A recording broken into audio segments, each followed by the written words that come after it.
Here we are in Montego Bay, Jamaica at Secret's Wild Orchid, and this is the Barefoot Grill, and they are famous here for their jerk chicken, which we are going to try. And look at this handsome young man too. Alright, so now we also have some sauces here, and I have no clue which one we should be trying. So, should we watch Tiffany? Tiffany, you going to be the taste tester? Yes. What is it? Okay.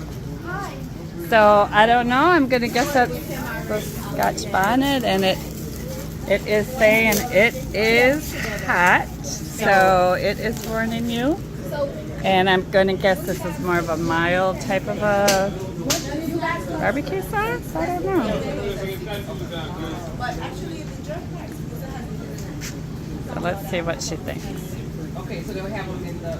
Alright, we're from Minnesota now, so we're not used to all this real spicy food, but let us know 1 through 10. Well, she's not freaking out, so That's hot.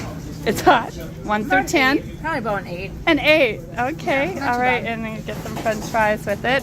And as I said, this is Barefoot Grill, Secret's Wild Orchid, Montego Bay.